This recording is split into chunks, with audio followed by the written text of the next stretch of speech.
कुमुच चंद्र साउंदा आज आसवर मुख्य कारण है सर आमर पेरिफेरी अंचल 5टा पंचायत लोक सब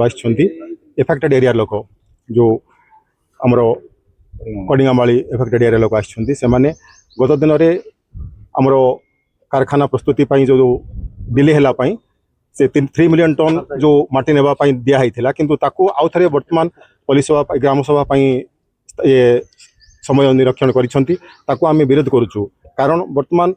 आम 3 मिलियन टन चली किंतु ताकू 6 मिलियन टन जोड़ा चिंता करताकू आम देवु नहीं बोलिकी आज ये कलेक्टर को भेटिया आसचु भी सरकार सहित जनइबे जनइला जहाँ चिंता करें से आउ थे सेठी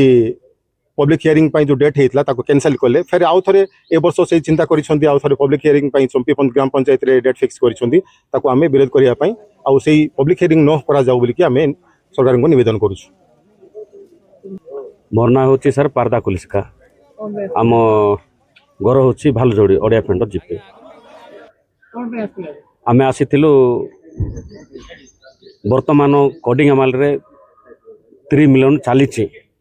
सेटा आम शुणवा पाइलु जे पुणी 6 मिलियन होगापाई बोली जानबार आम जेते माली तलर लोक माली एफेक्टेड एरिया लोक संपूर्ण एकमत होइचु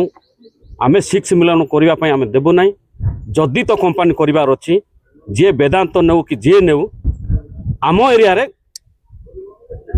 माटीटा व्यवहार होगा दरकार बाहर आगुर जितकी भूल थिला से अनुसार 3 मिलियन मिसा नहीं जाऊ और 6 मिलियन न देवाई भी 3 मिलियन नाई कि 6 मिलियन नाई सेटा मिसा आम न देवाकू समस्त मत एकमत अच्छी।